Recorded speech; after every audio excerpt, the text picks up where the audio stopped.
جی، last time ہم لوگوں نے لیسن نمبر 18 کیا تھا، اور اس میں ہم نے دیکھا تھا کہ اللہ تعالیٰ نے قرآن میں اعلان کیا ہے کہ یقیناً ہم نے قرآن کو آسان کیا ہے، پڑھنے کے لیے، سمجھنے کے لیے، عمل کرنے کے لیے، یاد کرنے کے لیے۔ تو اس کے لیے یہ آیت تھی وَلَقَدْ يَسَّرْنَا الْقُرْآنَ لِلذِّكْرِ، اور یقیناً ہم نے قرآن کو آسان کیا پڑھنے کے لیے، سمجھنے کے لیے، عمل کرنے کے لیے۔ یہ سورہ قمر کی آیت ہے، آیت۔ اب اس میں اللہ تعالیٰ یہ بتا رہے ہیں ہمیں کہ قرآن بہت ایزی ہے، قرآن ایسا نہیں ہے کہ بہت مشکل ہے۔ اور قرآن کے ورڈ کے حساب سے اگر ہم میننگ دیکھیں تو قرآن کا مطلب ہوتا ہے پڑھا جانے والا، پڑھی جانے والی۔ تو یہ ایک ایسی کتاب ہے جو پڑھی جاتی ہے، اور پوری دنیا میں سب سے زیادہ قرآن مجید ہی پڑھی جاتی ہے۔ آج کتنے بھی لوگ دشمن بنے قرآن کے، اسلام کے، مسلمانوں کے، لیکن حقیقت یہ ہے کہ ہر ایک اس بات کو مانتا ہے کہ دنیا میں جو سب سے زیادہ پڑھی جاتی ہے وہ قرآن ہے، اور اسی طریقے سے جو سب سے زیادہ یاد کی جاتی ہے پوری کی پوری، وہ بھی قرآن مجید ہے۔ اور ایک چیز یہ بھی ہے کہ جو ایسی بک جو بنا سمجھ کے پڑھی جائے، جس کو سمجھا نہیں جاتا، ایسی بک میں سے وہ قرآن مجید ہے، کہ زیادہ تر لوگ بنا سمجھے ہوئے قرآن کو پڑھ لیں اور کہتے ہیں کہ قرآن مشکل ہے، قرآن ٹف ہے۔ تو ہمیں یہ والی آیت کو ذہن پہ رکھنا ہے کہ اللہ تعالیٰ اعلان کرتے ہیں کہ قرآن ہم نے آسان کیا ہے، تو پھر قرآن آسان ہے، مشکل اور ٹف نہیں ہے۔ پھر ہم لوگوں نے یہ حدیث دیکھی تھی بخاری کی، خیرکم من تعلم القرآن وعلمہ، تم میں سے بہترین وہ ہیں جو قرآن سیکھیں اور اس کو سکھائیں۔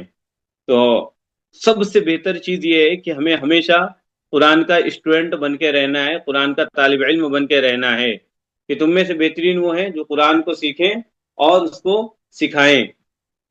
تو ہم اللہ تعالیٰ سے دعا کریں گے کہ زندگی بھر اے اللہ ہمیں قرآن کا پڑھنے والا، قرآن کا سیکھنے والا اور اس کو دوسروں تک پہنچانے والا بنا، اور ہمیشہ قرآن کا طالب علم بننا ہے۔ قرآن ایک ایسی کتاب ہے کہ قرآن کی نالج، قرآن کی انفارمیشن کبھی بھی ختم نہیں ہو سکتی، اور کبھی ہم یہ نہیں بول سکتے کہ آئی ایم پرفیکٹ ان قرآن، کہ میں قرآن میں ایک دم پرفیکٹ ہوں۔ تو ہمیشہ قرآن کو سیکھنے کی کوشش کرنا ہے، اور یہ سمجھنا ہے کہ جو قرآن کو سیکھتا ہے وہ نبی صلی اللہ علیہ وسلم کا اسٹوڈنٹ ہوتا ہے۔ نبی صلی اللہ علیہ وسلم قرآن کے معلم، قرآن کے ٹیچر، قرآن کے استاد بنا کر بھیجے گئے۔ تو ہمیشہ کوشش کرنا ہے کہ ہم نبی صلی اللہ علیہ وسلم کا معلم، نبی صلی اللہ علیہ وسلم کا اسٹوڈنٹ اور قرآن کا اسٹوڈنٹ بن کر پوری زندگی گزاریں۔ پھر یہ حدیث تھی، یہ بھی بخاری کی ہے، اور میں نے کہا تھا کہ امام بخاری جو بہت بڑی کتاب انہوں نے لکھا ہے، ان کا نام تھا امام محمد بن اسماعیل۔ انہوں نے ایک کتاب لکھی جس کا نام ہے بخاری، بہت مشہور ہے، اور بہت لوگ جانتے بھی ہیں اس کتاب کے بارے میں، کہ اگر ہم حدیثوں کی کتاب، یعنی قرآن مجید کس کو کہتے ہیں؟ جو اللہ تعالیٰ کے ورڈز ہیں اس کو قرآن مجید کہتے ہیں۔ جو محمد صلی اللہ علیہ وسلم کے ورڈز ہیں، ایکشن ہیں، اس کو حدیث کہتے ہیں۔ تو حدیثوں میں سب سے بہترین اور ٹاپسٹ بک جو ہے وہ بخاری ہے۔ تو قرآن کے بعد اگر کسی کا درجہ آتا ہے، کسی کا اسٹیٹس آتا ہے، کسی کا مقام آتا ہے، یا کسی کی طرف ہم دیکھتے ہیں، تو وہ کس کی طرف دیکھتے ہیں؟ حدیث کی طرف۔ اور حدیثوں میں سب سے بہترین کتاب جو ہے بخاری ہے۔ اس کی جو پہلی حدیث ہے وہ یہ حدیث ہے، انما الاعمال بالنیات، اعمال کا دار و مدار، اعمال کی قبولیت نیتوں پر ہے۔ تو ہر کام کو جو بھی کریں گے ہم، وہ اچھی نیت، اچھی انٹینشن کے ساتھ میں کریں گے انشاءاللہ۔ کبھی بھی بری انٹینشن کے ساتھ، بد نیتی کے ساتھ، بری نیت کے ساتھ کوئی کام نہیں کریں گے۔ اگر ہم مسجد میں نماز پڑھ لیں اور اپنے سجدے کو اس لیے ہم تھوڑا سا لمبا کر رہے ہیں تاکہ پیچھے سے دیکھنے والا یہ سوچے کہ دیکھو کتنا لمبا سجدہ کر رہے ہیں، تو اللہ تعالیٰ کو یہ سجدہ بھی پسند نہیں ہے۔ اللہ کے نبی صلی اللہ علیہ وسلم نے کہا کہ جب تم صدقہ کرو، زکوٰۃ دو، کسی کی مدد کرو، تو داہنے ہاتھ سے ایسے کرو کہ تمہارے بائیں ہاتھ کو بھی پتہ نہ چلے، یعنی جو تمہارا ایک دم کلوز فرینڈ ہے، تمہارے ساتھ میں جو زیادہ تر رہتا ہے، اس کو بھی پتہ نہ چلے کہ تم نے صدقہ کیا ہے، تم نے زکوٰۃ دیا ہے۔ کہیں تمہارے اندر یہ نہ آ جائے کہ جو تمہارا دوست ہے، تمہارا فرینڈ ہے، اس کے دل میں تمہارے بارے میں یہ چیز آ جائے کہ بھائی دیکھو یار، یہ کتنا دان دینے والا ہے، کتنا صدقہ دینے والا ہے۔ تو ہمیشہ جو کام کرنے ہیں عبادتوں کے، وہ سارے کے سارے صرف اور صرف اللہ کے لیے کرنا ہے، کبھی بھی غلط نیت نہیں لانا ہے۔ اس طریقے سے اگر ہم دیکھیں تو نیت کی 3 ٹائپ ہیں، ایک ہے کہ اچھی نیت، ایک ہے بری نیت، ایک ہے نیت ہی نہیں، کوئی نیت نہیں۔ نیت نہیں، جیسے میں راستے سے جا رہا ہوں، راستے میں کوئی پتھر دکھ گیا، میں نے اس کو سائڈ میں کر دیا، میں نے کوئی نیت نہیں کی، میں نے کیوں کیا، مجھے کیوں کرنا چاہیے تھا، تو اب اس میں کوئی اجر، کوئی ثواب، کوئی نیکی نہیں ملے گی، یہ بلا نیت ہے، کوئی نیت ہی نہیں ہے ہماری۔ نماز پڑھنے جا رہے ہیں، کچھ نیت ہی نہیں ہے، کچھ سمجھتے ہی نہیں ہے، بس لوگ جیسے اٹھا بیٹھی کر رہے ہیں اسی طریقے سے ہم کر رہے ہیں، ہماری کوئی نیت ہی نہیں ہے، تو اب اس میں بھی کوئی ثواب نہیں ہے جب تک نیت نہ ہو۔ تو نیت ہم نے ہر کام میں کرنا ہے۔ دوسرا، بد نیت، بری نیت کے ساتھ، یعنی راستے میں نے کچڑا دیکھا پڑا ہوا ہے، میں نے اٹھایا نہیں، میں نے لوگوں کو بولا بھائی آ جاؤ ادھر، تم لوگ میری ویڈیو بناؤ، میں کیا کروں گا، اس کو اٹھاؤں گا، وائرل کروں گا، لوگ دیکھیں گے کہ میں کتنا کام کرتا ہوں، یہ بری نیت ہے۔ میں نماز پڑھنے اس لیے جا رہا ہوں تاکہ لوگ دیکھیں مجھے کہ میں نمازی ہوں، میں نماز پڑھنے والا ہوں، میں لوگوں کو اس لیے سمجھا رہا ہوں تاکہ لوگ یہ سمجھیں کہ یار یہ کتنا اچھا آدمی ہے، میں عمرہ اور حج اس لیے کر رہا ہوں کہ لوگ بولے کتنا دیندار ہے، ہمیشہ کیا کرتا ہے، عمرہ اور حج کرتا رہتا ہے۔ تو اگر تھوڑا سا بھی دکھلاوا آ گیا تو یہ بد نیت ہوتی ہے، یہ بری نیت ہوتی ہے، اور ایسا بندہ اللہ تعالیٰ کے یہاں ذرہ برابر بھی اجر اور نیکی نہیں پائے گا، اور تمام نیکیوں سے یہ محروم رہے گا۔ تو ایک ہو گیا بے نیت، کوئی نیت ہی نہیں، دوسری ہو گئی بد نیت، بری نیت، اور تیسری ہے اچھی نیت کے ساتھ کام کرنا ہے۔ راستے سے تکلیف والی چیز کو اس لیے ہٹانا ہے کہ اللہ کے نبی صلی اللہ علیہ وسلم نے فرمایا کہ جو شخص تکلیف والی چیز کو ہٹاتا ہے اللہ تعالیٰ اس کو اجر اور ثواب دیتے ہیں، اور صدقے کا ثواب دیتے ہیں، اتنی بڑی نیکی دیتے ہیں۔ تو ہمیشہ کوئی بھی کام کریں گے تو یقین رکھیں گے کہ اس پہ اللہ تعالیٰ کی طرف سے اجر ہم کو ملے گا ہی۔ اگر بچے کو بھی ہم اچھے سے پڑھائی دلا رہے ہیں، اچھی جگہ ایڈمیشن دے رہے ہیں، اس کے پڑھائی کے بارے میں فکر کر رہے ہیں، تو یہ نیت ہو کہ اللہ کے نبی صلی اللہ علیہ وسلم کا حکم ہے، اللہ کے نبی صلی اللہ علیہ وسلم کا آرڈر ہے، اس لیے ہم کر رہے ہیں کہ ہمارا بچہ نیک بنے، ہمارا بچہ اچھا بنے، ہمارا بچہ ایجوکیٹڈ بنے، ہمارا بچہ ہر فیلڈ میں ایکسپرٹ بنے۔ اس لیے میں بچے کے اوپر محنت کر رہا ہوں یا محنت کر رہی ہوں، اور اللہ تعالیٰ دیکھ رہا ہے، اور اللہ تعالیٰ مجھے اس کا اجر دے گا۔ اسی طریقے سے وہ لیڈیز جو گھر میں کھانا بناتی ہیں، تو ان کے ذہن میں یہ آئے کہ جو میں کھانا بنا رہی ہوں ہسبینڈ کو، بچوں کو، اپنے لیے، یا ہسبینڈ کے امی ابو کے لیے، یا ہسبینڈ کے بھائیوں کے لیے، یا ان کے ساتھ میں ان کے امی ابو ہیں ان کے لیے، تو اس میں یہ نیت ہو کہ میں جو کھانا کھلا رہی ہوں اس میں اللہ تعالیٰ مجھے اجر دیں گے، میرے بنانے کا مجھے ثواب دیں گے، یہ نیت رکھیں۔ اور سارے کاموں کو اللہ ہی تعالیٰ کی طرف جوڑیں کہ اللہ ہی دینے والا ہے اور کوئی دینے والا نہیں ہے۔ جتنے بھی نبی آئے ہیں ان لوگوں نے سیدھا یہی کہا ہے کہ تم مطلب جو قوم رہا کرتی تھی، جیسے نوح علیہ السلام ہے، جب نوح علیہ السلام لوگوں کو سمجھاتے تھے تو لوگ کہا کرتے تھے بھائی کیا لوگے تم، تو نوح علیہ السلام کہتے تھے تمہارے بس کا ہی نہیں ہے، ان اجری الا علی اللہ، میرا اجر، میری نیکیاں صرف اللہ تعالیٰ کے ساتھ وابستہ ہے، اللہ ہی میرے کام کا بدلہ دے سکتا ہے۔ تو یہ 3 ورڈ ہیں، ان کو سیکھنے کے لیے یہاں پہ بہترین اگزامپل ہیں۔ ایک ان مطلب ہوتا ہے اگر، جیسے انشاءاللہ، اگر اللہ چاہے۔ دوسرا ان مطلب ہوتا ہے بے شک، جیسے ان اللہ مع الصابرین، بے شک اللہ تعالیٰ صبر کرنے والوں کے ساتھ ہے۔ پھر انما الاعمال بالنیات، انما کا مطلب ہوتا ہے بس، صرف، محض، یعنی اعمال کی قبولیت کا دار و مدار صرف اور صرف نیتوں پر ہے۔ اب ہم تھوڑا سا نیچے آتے ہیں اور اپنا نیا لیسن، نیا چیپٹر شروع کرتے ہیں، اور یہ لیسن ہے لیسن نمبر 19۔ قرآن کو سیکھنے کا بہترین طریقہ یہ ہے کہ آپ نیچے دی گئی 3 باتوں پر عمل کریں، بار بار دعا کریں۔ اعوذ باللہ من الشیطان الرجیم، بسم اللہ الرحمن الرحیم۔ سر، ہاں، اعمال کی قبولیت کا اعمال کی قبولیت کا دار و مدار نیتوں پر ہے، یعنی عمل قبول ہی نہیں ہوتے ہیں اگر نیت اچھی نہیں ہے تو ہمیشہ انٹینشن جو ہے ہمارا بہتر ہونا چاہیے، نیت ہماری بہتر، اچھی ہونی چاہیے۔ یہاں پہ بہترین دعا ہے، کچھ بھی سیکھیں ہمیں چاہیے کہ ہم یہ دعا پڑھیں. اللہ تعالیٰ نے یہ دعا سکھلائی ہے نبیوں کو، اور اس کے بعد میں یہ دعا قرآن مجید کی دعا ہے. سورہ طٰہٰ آیت نمبر 114 کیا ہے دعا؟ ربی زدنی علما. ربی زدنی علما. ربی مطلب اے میرے رب. ربی مطلب اے میرے رب. ہر چیز کا خیال رکھتے ہوئے پرورش کرنے والا، اس کو بولتے ہیں رب. کہ ایک دم اچھے سے کیئر کرے، کیئر وتھ لو. کیئر کرے لیکن محبتوں کے ساتھ، وہی رب ہو سکتا ہے. زدنی زدنی زیادہ کر مجھے. زدنی زیادہ کر مجھے. علمن علم میں. ربی زدنی علما. اے میرے رب میرے علم کو زیادہ کر. اے میرے رب زیادہ کر دے مجھے علم میں. دونوں طریقے سے ہم ترجمہ کر سکتے ہیں. یہ وہ دعا ہے جس کو اللہ تعالیٰ نے اپنے آخری رسول صلی اللہ علیہ وسلم کو سکھایا، تاکہ آپ کو قرآن یاد ہو اور علم میں، نالج میں اضافہ ہو، نالج گین ہو. ہمیں چاہیے کہ دعا کو کثرت سے مانگیں اور بار بار پڑھتے رہیں. اس دعا کا پڑھنا یاد رکھنے کے لیے ہر نماز کے بعد پڑھی جانے والی آیت الکرسی کو یاد رکھیے. اس میں علم کا لفظ 2 بار آتا ہے، تو پھر آیت الکرسی یا اذکار کے بعد یہ دعا پڑھ لیجئے. یعنی نماز کے بعد اس دعا کا اہتمام کیجئے کہ پڑھیے ربی زدنی علما.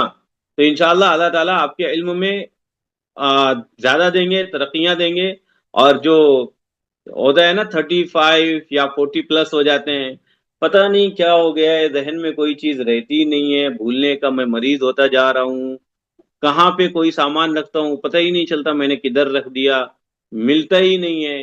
تو ہم یہ جب دعا پڑھیں گے تو انشاءاللہ پھر یہ بھولنے والی جو بیماری ہے اس سے دور ہو جائیں گے، اور اللہ تعالیٰ بہترین علم ہمیں دیں گے. علم حاصل کرنے کے لیے صرف دعا کافی نہیں ہے، اس کے ساتھ ایک پلان کے ساتھ محنت کی ضرورت ہے. ذرا بتاؤ، اگر کوئی دعا کرے،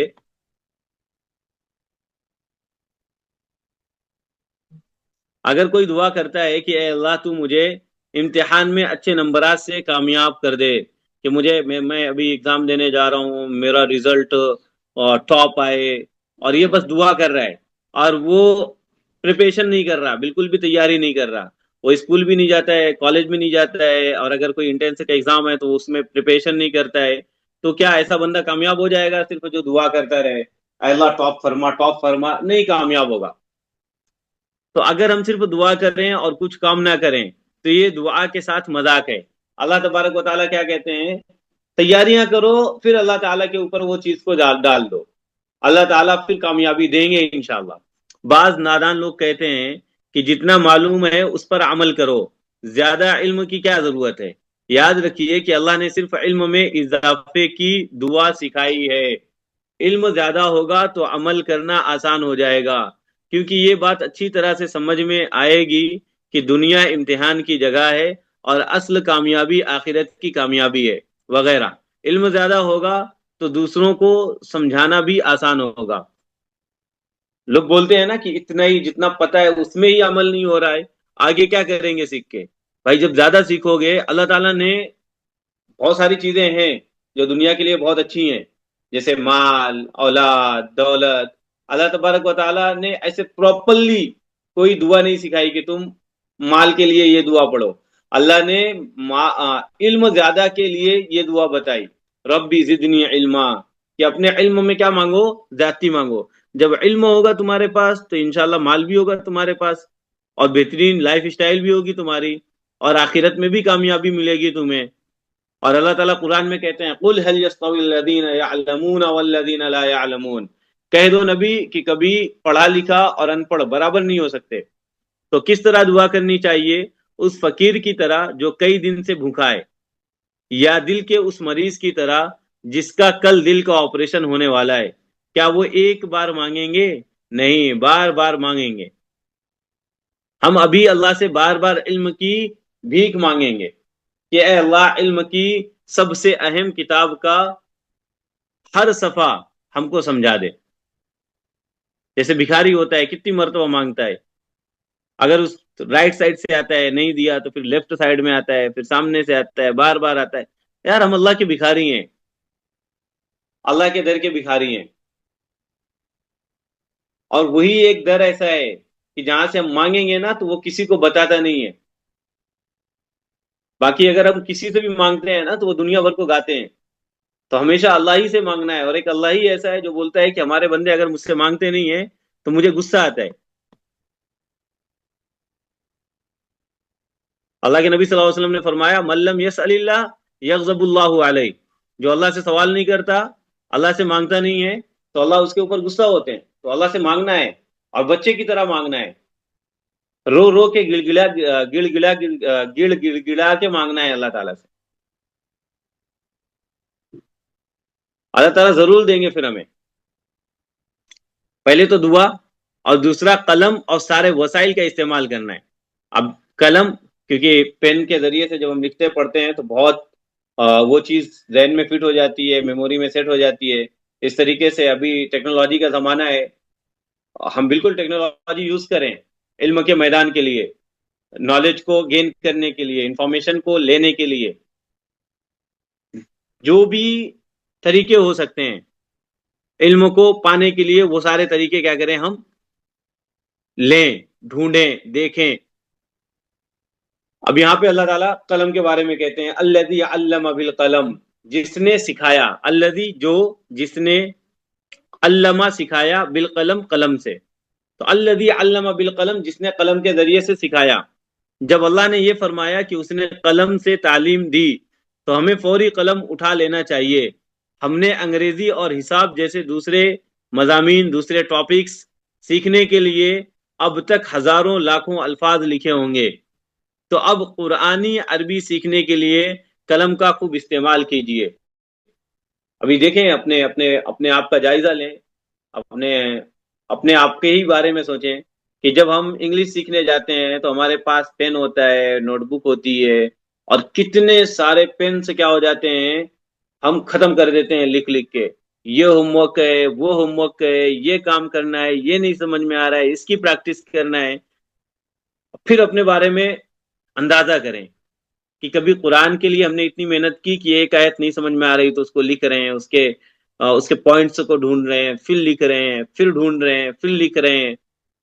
کبھی قرآن کا ٹاپک میں لکھتے لکھتے ہمارا کوئی پین ختم ہوا ہے آج تک؟ نہیں ختم ہوا. ہم نے قرآن پڑھنا سیکھ لیا لیکن کبھی ہم نے ایک آیت نہیں لکھی.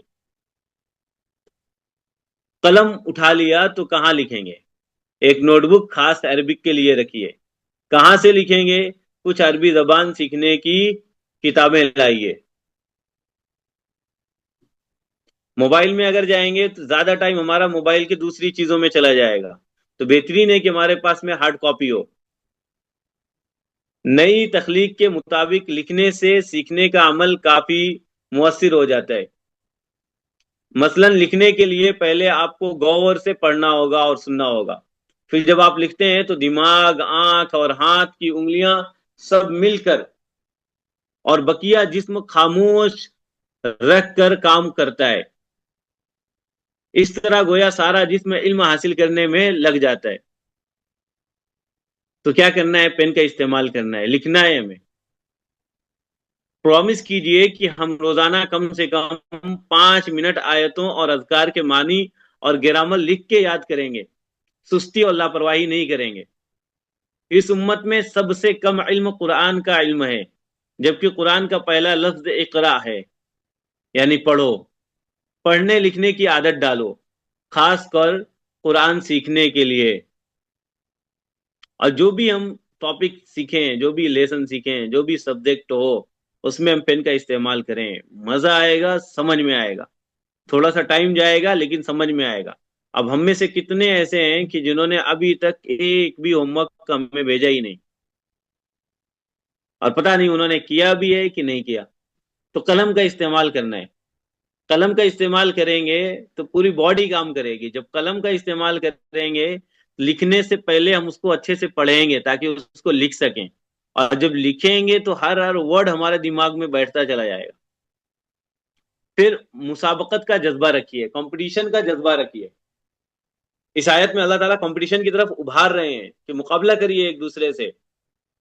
ایکم احسن عملا، کون ہے تم میں سے احسن بہتر ہوگا، عملا عمل میں، کون تم میں سے عمل میں بہتر ہوگا. یہ سورہ ملک کی آیت ہے. ہم دنیا میں ہر طریقے کے مقابلہ کرتے ہیں، کمپٹیشن کرتے ہیں، رننگ کمپٹیشن ہے، ویٹ لفٹنگ کی ہے، سائیکلنگ کی ہے، اور سب سے زیادہ آج کل پیسوں کی. ہر ایک بندہ پیسوں کی ریس میں کیا کر رہا ہے؟ بھاگ رہا ہے. غلط نہیں ہے، بہت اچھا ہے، کمپٹیشن کرو ہر چیز میں، بس کسی دوسرے کا نقصان نہ ہو، نہیں تو وہ پھر کیا ہو جائے گا؟ حسد ہو جائے گا. میں نے پہلے بھی اگزامپل دیا تھا کہ اگر میرا دوست ہے اور میرا دوست محمد مہینے میں اتنا کما رہا ہے، اب وہ کتنا بھی کمائے، میرے دماغ میں آیا کہ میں محمد سے زیادہ کماؤں گا، اب مجھے کیا کرنا چاہیے؟ میں محمد سے زیادہ محنت کروں، میں کماؤں گا. یہ غلط چیز نہیں ہے، اللہ تعالیٰ کے یہاں یہ اچھی چیز ہے، مسابقہ ہے، مقابلہ ہے. میں محمد کا برا نہیں چاہ رہا ہوں، لیکن میرے دماغ میں کیا آیا کہ محمد جو کما رہا ہے نا وہ نہ کما پائے، چاہے میں بھی نہ کما پاؤں لیکن وہ بھی نہ کما پائے، تو اس کا کیا کریں گے؟ ہم کچھ نہ کچھ نقصان کریں گے. تو اس کو کہتے ہیں حسد. اور حسد اتنی بری چیز ہے کہ جیسے سوکھی لکڑیوں کو آگ میں ڈالو تو آگ کیسے ختم کر دیتی ہے سوکھی لکڑیوں کو، اسی طرح سے اگر کسی کے دل میں حسد چلا جاتا ہے کسی کے لیے بھی، کہ وہ کیسا کما رہا ہے، کیوں لا رہا ہے، کتنا لا رہا ہے، ایک بنگلو، دوسرا فلیٹ، یہ گاڑی، وہ گاڑی، اگر دوسرے کے اوپر ہم نے یہ نظریں ڈالی تو سمجھو ہمارے اندر ذرہ برابر بھی ایمان نام کی کوئی چیز نہیں ہے، اور ایسا بندہ جنت کی خوشبو تک نہیں پائے گا. تو ہمیشہ حسد سے اپنے آپ کو بچانا ہے. اب یہ آیت ہے جو ہم کو مقابلے کی طرف ابھار رہی ہے، یعنی اللہ کے پاس مقابلہ صرف اس کا نہیں کہ کون مولم ہے، یعنی کون مسلم ہے اور کون کافر ہے، صرف اس بات کا مقابلہ نہیں ہے کہ کون مسلمان ہے اور کون مسلمان نہیں ہے، بلکہ اس بات کا ہے کہ ہم کون سب سے اچھا مسلمان ہے. کس کام میں اچھا مسلمان؟ ہر کام میں، یعنی نماز پڑھتے وقت، ذکر کرتے وقت، قرآن پڑھتے وقت، گھر میں رہتے وقت، بازار یا آفس میں لوگوں کی خدمت اور بھلائی کو عام کرتے وقت اور برائی کو روکتے وقت. اللہ تعالیٰ یہ دیکھتے ہیں کہ یہ جب باہر جاتا ہے مارکیٹ میں تو کس طریقے سے اس کا بیہیویئر ہے، لوگوں سے بات کرتا ہے تو کیسے بات کرتا ہے، بزنس کرتا ہے تو کیسا بزنس کرتا ہے، لوگوں کے ساتھ معاملات کیسے ہیں، بھائیوں کے ساتھ، بہنوں کے ساتھ، بیوی کے ساتھ، شوہر کے ساتھ، ماں کے ساتھ، باپ کے ساتھ، رشتہ داروں کے ساتھ. یہ ساری چیزیں اللہ دیکھتا ہے، اور ان میں کہتا ہے کہ تم عمل میں کیا ہو؟ مقابلہ کرو، بہتر بنو. اللہ کو وہ پسند ہے. آپ نے یہ کورس شروع کیا ہے تو اب مقابلہ یہ ہے کہ کورس میں سب سے زیادہ کون اچھا عمل کرتا ہے، کون اچھے طریقے سے یاد کرتا ہے، کون اچھے طریقے سے ٹیبل یاد کرتا ہے، کون اچھے طریقے سے ہوم ورک کرتا ہے، کون اچھے طریقے سے آیتوں کے ورڈز کو یاد کرتا ہے، کون جو ٹیبلز ہم نے سیکھی ورب کی، پاسٹ کی، پریزنٹ کی، فیوچر کی، کون ریویژن کرتا ہے، کون آرڈر کا ریویژن کرتا ہے. ضروری نہیں کہ امتحان میں نشانات زیادہ آ جائیں، ضروری نہیں کہ مارکس زیادہ آ جائیں ایگزام میں، اللہ کوشش پر ثواب دیتا ہے، بس کوشش کرتے رہیے. اللہ تعالیٰ کو بڑا پسند ہے کہ اللہ تعالیٰ کے بندے قرآن کو یا دوسرے علم کو سیکھنے میں محنت کرتے رہیں، محنت کرتے رہیں اور اللہ سے مانگتے رہیں. ضروری نہیں کہ وہ ٹاپر آئے گا اپنے اسکول میں یا اپنے کلاس میں، لیکن انشاءاللہ اللہ کے یہاں وہ بندہ مقبول ہوگا جب کنٹینیو محنت کرے گا.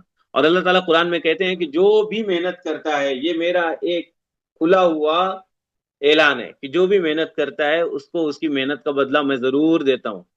قرآن مجید میں اللہ تعالیٰ کہتے ہیں وَأَن لَيْسَ لِلْإِنسَانِ إِلَّا مَا سَعَىٰ، جو بھی محنت کرے گا، جس فیلڈ میں محنت کرے گا، اس کو اس کی محنت کا بدلہ ضرور ملے گا.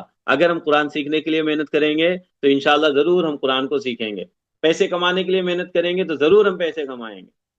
اچھے بننے کے لیے محنت کریں گے تو انشاءاللہ ہم ضرور اچھے بن جائیں گے. ایک طرف ہم نے کوشش کرنا ہے اور دوسری طرف یہ ہے کہ شیطان تیار ہے، فرشتے تیار ہیں آپ کا ریکارڈ لکھنے کے لیے. تو کیا آپ بھی تیار ہو؟ تو ہمیں تیاری کرنا ہے.